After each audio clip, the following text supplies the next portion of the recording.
Hello SPS Astrology lovers, this is Shankar Pratap Singh and you are watching SPS Astrology। दोस्तों आज का सवाल लेते हैं और आज का सवाल हमें भेजा है दुर्गेश उपाध्याय जी ने और ये लिखते हैं, hello sir, Rahu and Ketu doesn't on any rashi when it comes to predict result of Rahu and Ketu during mahadasha और antardasha, how much it is important to check friendship of Rahu and Ketu with ascendant lord. Durgesh Upadhyay ji, बहुत अच्छा क्वेश्चन है आपका दुर्गेश जी। और जैसा आपने पूछा है कि राहु और केतु की जब दशा चलती है और जो भी उसका रिजल्ट मिलता है, हम अपने एसेंडेंट से कैसे जाने कि राहु और केतु का रिजल्ट हमारे फेवर में होगा या फेवर में नहीं होगा। देखिए, अलग अलग एसेंडेंट के हिसाब से राहु और केतु अलग अलग तरीके से काम करते हैं। जैसे अगर हम एरीज एसेंडेंट की बात करते हैं तो एरीज एसेंडेंट वालों के लिए राहु और केतु दोनों मैलेफिक है, यानी राहु और केतु की दशा चलेगी और नुकसान होगा। टॉरस की अगर हम बात करते हैं तो टॉरस के लिए राहु बेनिफिक है, क्योंकि टॉरस साइन में राहु अपने एक्सल्टेशन में होता है। टॉरस साइन में तो टॉरस साइन में राहु की प्लेसमेंट देखनी पड़ती है कि राहु कहां पर प्लेस्ड है। चलो इसमें बाद में बात करते हैं।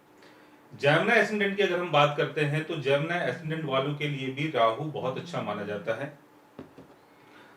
और जेमिनी एसेंडेंट में सबसे बड़ी बात यह है कि जेमिनी जो साइन है वो एरी साइन है, यानी उसका संबंध वायु से है।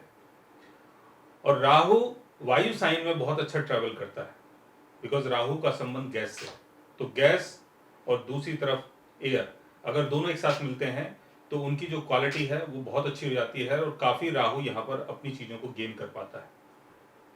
कैंसर एसेंडेंट वालों के लिए राहु और केतु दोनों मैलेफिक हैं, क्योंकि कैंसर का जो लॉर्ड है वो है मून, और मून के ऊपर राहु और केतु का अगर असर आ जाए तो मामला थोड़ा सा बिगड़ सकता है। लियो एसेंडेंट की अगर हम बात करते हैं तो लियो एसेंडेंट वालों के लिए केतु की दशा बहुत अच्छी होती है, पर इसमें केतु की प्लेसमेंट को भी देखना बहुत जरूरी है। अगर हम वर्गो एसेंडेंट की बात करते हैं तो उसके लिए राहु बहुत अच्छा है, बिकॉज राहु वर्गो साइन में एक तो अपने ऑन साइन में माना जाता है, यानी अपने ही घर में माना जाता है। दूसरा, राहु वर्गो साइन में बहुत अच्छा काम करता है। लिब्रा की अगर हम बात करते हैं तो लिब्रा एसेंडेंट में राहु बहुत अच्छा काम करता है, बिकॉज लिब्रा का जो काम है वो है कूटनीति और उसका लॉर्ड है शुक्र, और शुक्र और राहु दोनों फ्रेंड है। स्कॉर्पियो की अगर हम बात करते हैं तो स्कॉर्पियो अगर एसेंडेंट है तो उसके लिए केतु बहुत अच्छा माना जाता है, क्योंकि केतु स्कॉर्पियो साइन का को लॉर्ड माना जाता है। और केतु स्कॉर्पियो की जो एनर्जी है, यानी मंगल की जो एनर्जी है, और स्कॉर्पियो का जो काम है वही काम केतु का भी। सेजी की अगर हम बात करते हैं तो सेजी एसेंडेंट में केतु बहुत अच्छा काम करता है, क्योंकि सेजी का संबंध धर्मा से है, मेटलिस्टिक चीजों का कोई लेना देना नहीं है। क्योंकि सेजी के जो अपोजिट साइन है वो है जेमिनी, और जेमिनी साइन बहुत मेटलिस्टिक साइन है, बहुत प्रैक्टिकल साइन है, राहु उसमें अच्छा काम करता है। तो सेजी साइन में केतु बहुत अच्छा काम करता है, यानी अगर आपका एसेंडेंट सेजी है और केतु की दशा चल रही है तो वो आपके लिए फेवरेबल रहेगा। कैप्रिकॉन की अगर हम बात करते हैं तो कैप्रिकॉन एसेंडेंट वालों के लिए राहु बहुत अच्छा काम करता है, बिकॉज कैप्रिकॉन एसेंडेंट का संबंध ही स्टेटस और आपके करियर से है, और राहु यानी चालाकी, दिमाग, तेजी। तो कैप्रिकॉन एसेंडेंट वालों के लिए राहु बहुत अच्छा काम करता है।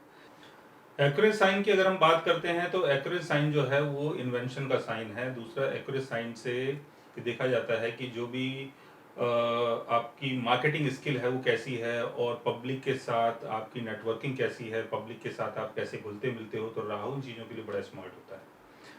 अगर हम पाइसिस साइन की बात करते हैं, यानी अगर आपका पाइसिस एसेंडेंट है तो पाइसिस एसेंडेंट में केतु उच्च का माना जाता है, क्योंकि पाइसिस का संबंध आध्यात्म से है और केतु आध्यात्म का कारक है।